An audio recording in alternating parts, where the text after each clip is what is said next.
بسم اللہ الرحمن الرحیم۔ آج سے ہم عربی زبان کی ایک بہت ہی شاندار کتاب الدروس النحویہ کا آغاز فرما رہے ہیں، جس کے مصنف حضرت مولانا محمد علی صاحب بجنوری استاد دارالعلوم دیوبند ہے۔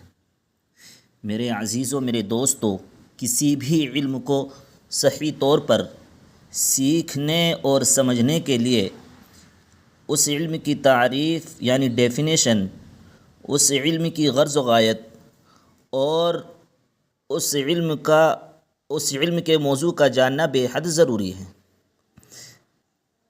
تعریف کا جاننا کس لیے ضروری ہے؟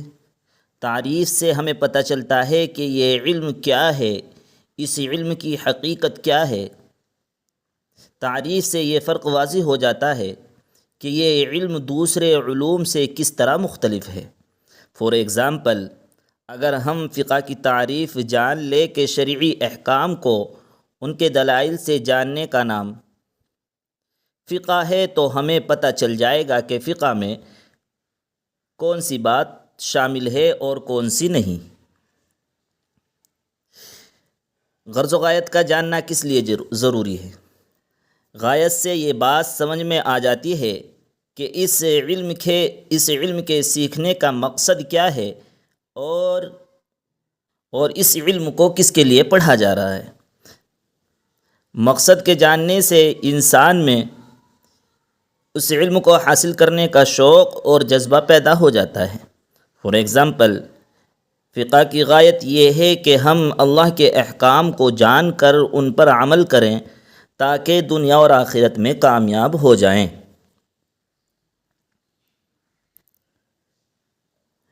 موضوع کا جاننا کس لیے ضروری ہے؟ کسی بھی علم کے موضوع کا جاننا اس لیے ضروری ہے تاکہ پتہ چل جائے یہ کن باتوں پر بحث کرتا ہے اور کن باتوں پر نہیں۔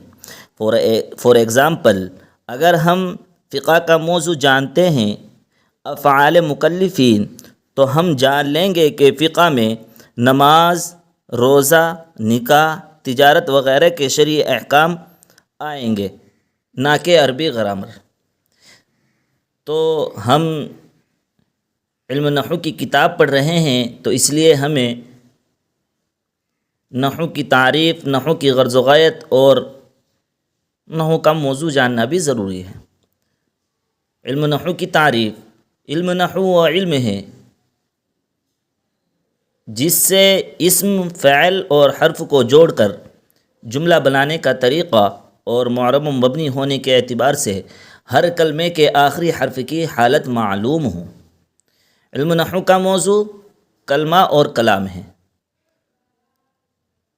غرض و غایت اس علم کی یعنی علم نحو کی غرض و غایت یہ ہے کہ انسان عربی زبان بولنے اور لکھنے میں لفظی غلطی سے محفوظ رہے۔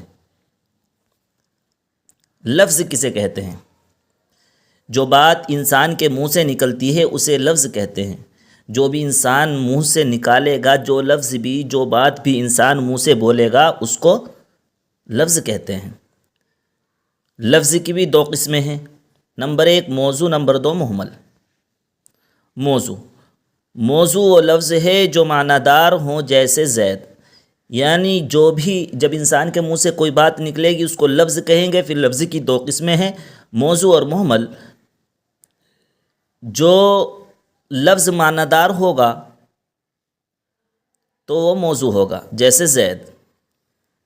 مہمل وہ لفظ ہے جو معنی دار نہ ہو، جیسے دیز، زید کا الٹا۔ یعنی جب انسان کے منہ سے کوئی بات نکلتی ہے تو دو بات سے خالی نہیں ہوگی، یا تو معنی دار ہوگی یا غیر معنی دار ہوگی۔ اگر وہ معنی دار ہوگی، یعنی جو لفظ انسان کے منہ سے نکلا اگر وہ معنی دار ہے تو موضوع ہے، اور اگر غیر معنی دار ہے تو وہ مہمل ہے۔ تمرین: مندرجہ ذیل کلمات میں لفظ موضوع اور مہمل کی شناخت کریں۔ پہلا ہے مدرستن، یہ موضوع ہے اس لیے کہ معنی دار لفظ ہے۔ ایسے ہی قلم، یہ بھی موضوع ہے، یہ بھی معنی دار لفظ ہے۔ ایسے ہی کتاب، یہ بھی موضوع ہے، معنی دار لفظ ہے۔ صوبن یہ بھی موضوع ہے، معنی دار لفظ ہے۔ جسقن ایک بے معنی لفظ ہے، تو یہ محمل ہے۔ ہم نے اوپر پڑھا تھا کہ موضوع وہ لفظ ہے جو معنی دار ہو، اور محمل وہ لفظ ہے جو معنی دار نہ ہو۔ تو جسقن اس کا کوئی معنی نہیں ہے، اس لیے یہ محمل ہے۔ دارن گھر یہ بھی معنی دار ہے، لہٰذا یہ بھی موضوع ہے۔ مسقن یہ ایک بے معنی لفظ ہے، تو یہ بھی محمل ہوا۔ سبق نمبر 2، کلام عرب میں لفظ موضوع کی 2 قسمیں ہیں۔ نمبر 1 مفرد، نمبر 2 مرکب۔ مفرد وہ اکیلا لفظ ہے جو ایک معنی پر دلالت کرے اور اس کو کلمہ بھی کہتے ہیں، جیسے رجل، اس کے معنی ہے مرد۔ کلمے کی 3 قسمیں ہیں، نمبر 1 اسم، نمبر 2 فعل، نمبر 3 حرف۔ اسم وہ کلمہ ہے جس کے معنی دوسرے کلمے کے ملائے بغیر معلوم ہوں اور تینوں زمانوں یعنی ماضی، حال، مستقبل میں سے کوئی زمانہ اس میں نہ پایا جا رہا ہو، جیسے رجل۔ فعل وہ کلمہ ہے جس کے معنی دوسرے کلمے کے ملائے بغیر معلوم ہوں اور تینوں زمانوں میں سے کوئی زمانہ اس میں پایا جا رہا ہو، جیسے ضربا، اس ایک مرد نے مارا، زمانہ ماضی میں۔ حرف وہ کلمہ ہے جس کے معنی دوسرے کلمے کے ملائے بغیر معلوم نہ ہوں، جیسے من، اس کے معنی ہے سے، لیکن سے کوئی بات معلوم نہیں ہو رہی، کوئی معنی معلوم نہیں ہو رہے جب تک کہ کسی دوسرے لفظ کے ساتھ نہیں ملے گا۔ حرف کی 2 قسمیں ہیں، نمبر 1 عامل، نمبر 2 غیر عامل۔ تمرین، یہ سبق نمبر 2 کی تمرین ہے۔ مندرجہ ذیل کلمات میں اسم، فعل اور حرف کی شناخت کرے۔ اس میں ہمیں صرف اسم، فعل اور حرف کو دیکھنا ہے، باقی کسی چیز کو نہیں۔ جو سبق آگے بڑھتا جائے گا اور آگے بات پڑھائی جائے گی تو باقی باتیں آگے بتلائی جائے گی۔ اب زیدن اسم ہے، اس میں اسم کی علامت کیا ہے وہ آپ آگے پڑھ لیں گے جب آپ کو بتایا جائے گا، تاکہ آپ کا ذہن نہ الجھے، اس لیے آپ کو اتنی ہی بات بتلائی جائے گی جتنی آپ پیچھے پڑھ لیں گے۔ زیدن آپ نے پیچھے پڑھ لیا، انسان کے منہ سے جو بات نکلتی ہے اس کو لفظ کہتے ہیں، تو ہمارے منہ سے ایک لفظ نکلا زید، یہ بات نہیں تو اس کو ہم لفظ کہیں گے۔ اب لفظ کی 2 قسمیں ہیں، موضوع اور محمل۔ موضوع وہ ہے جو معنی دار ہو، محمل وہ ہے جو معنی دار نہ ہو۔ تو زید معنی دار لفظ ہے، لہٰذا محمل کا معاملہ ختم، تو یہ موضوع ہو گیا۔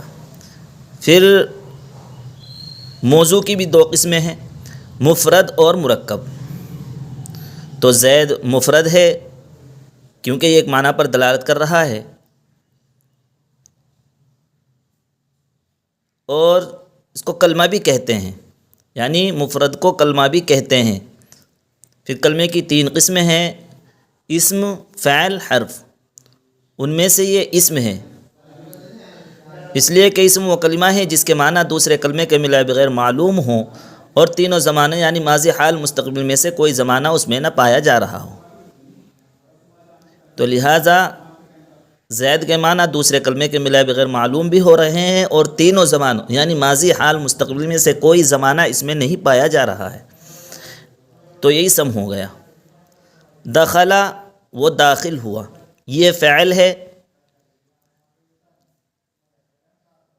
علی پر یہ حرف ہے۔ تعریفات آپ پیچھے دیکھ کر ان کو سمجھ سکتے ہیں، ہم نے حرف کی تعریف پڑھی تھی۔ وہ کلمہ ہے جس کے معنی دوسرے کلمے کے ملائے بغیر سمجھ میں نہ آئے۔ ضربا اس نے مارا، یہ فعل ہے۔ فعل کی تعریف ہم نے پڑھی تھی، وہ کلمہ ہے جس کے معنی دوسرے کلمے کے ملائے بغیر معلوم ہو اور تینوں زمانوں میں سے کوئی زمانہ اس میں پایا جا رہا ہو، لہذا ضربا اس نے مارا، اس میں زمانہ ماضی پایا جا رہا ہے، تو یہ فعل ہوا۔ مسجدن یہ بھی اسم ہے، جس طریقے سے آپ کو زید کے بارے میں بتلایا ہے یہ اسم کس طرح ہے، اسی طریقے سے مسجدن بھی اسم ہے، جس طریقے سے زید ہے اسی طریقے پر اس کو محمول کر لیں۔ فی یہ حرف ہے، اس لیے کہ اس کے معنی دوسرے کلمے کے ملائے بغیر معلوم نہیں ہو رہے ہیں۔ وہ کلمہ ہے جس کے معنی دوسرے کلمے کے ملائے بغیر معلوم نہ ہوں۔ حرف وہ کلمہ ہے، آپ نے تعریف پڑھی تھی، تو فی کے معنی دوسرے کلمے کے ملائے بغیر معلوم نہیں ہو رہے ہیں۔ کراستن کاپی، یہ بھی اسم ہے، اس لیے کہ اس کے معنی دوسرے کلمے کے ملائے بغیر معلوم ہو رہے ہیں اور تینوں زمانوں میں سے کوئی زمانہ اس میں نہیں پایا جا رہا ہے۔ ذهب زید من الہند الی مکہ، زید ہندوستان سے مکہ گیا۔ ذهب اس میں فعل ہے اور زید اسم ہے، من حرف ہے، الہند یہ بھی اسم ہے، الی حرف ہے اور مکہ تا یہ بھی اسم ہے۔ ذهب فعل کیوں ہیں؟ اس لیے کہ اس کے معنی دوسرے کلمے کے ملائے بغیر معلوم ہو رہے ہیں اور تینوں زمانہ یعنی ماضی حال مستقبل میں سے اس میں زمانہ ماضی پایا جا رہا ہے۔ زیدن اسم ہے، کس لیے اسم ہے؟ اس لیے کہ یہ ایسا کلمہ ہے کہ اس کے معنی دوسرے کلمے کے ملائے بغیر معلوم ہو رہے ہیں اور اس میں تینوں زمانہ یعنی ماضی حال مستقبل میں سے کوئی بھی زمانہ نہیں پایا جا رہا ہے۔ من حرف ہے، کیوں؟ اس لیے کہ اس کے معنی دوسرے کلمے کے ملائے بغیر معلوم نہیں ہو رہے ہیں۔ الہند یہ اسم ہے، اس لیے کہ یہ ایسا کلمہ ہے کہ اس کے معنی دوسرے کلمے کے ملائے بغیر معلوم بھی ہو رہے ہیں اور تینوں زمانہ یعنی ماضی حال مستقبل میں سے اس میں کوئی زمانہ نہیں پایا جا رہا ہے۔ الا یہ حرف ہے، اس لیے کہ اس کے معنی دوسرے کلمے کے بلائے بغیر معلوم نہیں ہو رہے ہیں۔ مکہ تا یہ اسم ہے، اس لیے کہ یہ ایسا کلمہ ہے کہ اس کے معنی دوسرے کلمے کے ملائے بغیر معلوم ہو رہے ہیں اور تینوں زمانہ یعنی ماضی حال مستقبل میں سے اس میں کوئی زمانہ نہیں پایا جا رہا ہے، تو لہٰذا یہ اسم ہوا۔ دخل زید المسجد، زید مسجد میں داخل ہوا۔ دخل اس میں فعل ہے، زید اسم ہے، المسجد بھی اسم ہے۔ خرج عمرو من الدار، عمر گھر سے نکلا۔ خرج اس میں فعل ہے، وہ کس طرح ہے؟ جس طرح اوپر میں نے بتلایا دخلا اور ذهب، اسی طرح خرج بھی فعل ہے، عمرو اسم ہے، من حرف ہے اور الدار بھی اسم ہے۔ القرآن محفوظ، قرآن محفوظ ہے، یہ دونوں اسم ہیں۔ ان میں آسان طریقہ یاد کرنے کے لیے بتلا رہا ہوں، آپ کسی بھی ایک لفظ کو لے اور پیچھے سے اس کو نکال کر لائے، سارا پیچھے سے نکال کر لائے۔ جیسے آپ اس کو لے لیجئے محفوظن کو، یہ ہماری زبان سے نکلا محفوظن۔ محفوظن ہم نے اوپر پڑھا تھا، انسان کے منہ سے جو بات نکلتی ہے اس کو لفظ کہتے ہیں، تو یہ لفظ ہو گیا۔ پھر ہم دیکھیں گے کہ لفظ کی دو قسمیں ہیں، موضوع اور محمل، تو اب ہم اس کو دیکھیں گے کہ یہ موضوع ہے یا محمل۔ موضوع معنی دار کو کہتے ہیں، لہٰذا محفوظ معنی دار ہیں تو یہ موضوع ہوا۔ پھر لفظ موضوع کی دو قسمیں ہیں، مفرد اور مرکب۔ ہم نے پیچھے پڑھا تھا کہ لفظ موضوع کی دو قسمیں ہیں، مفرد اور مرکب، تو ان دونوں قسموں میں سے یہ مفرد ہے، اس لیے کہ تنہا ایک معنی پر دلالت کر رہا ہے۔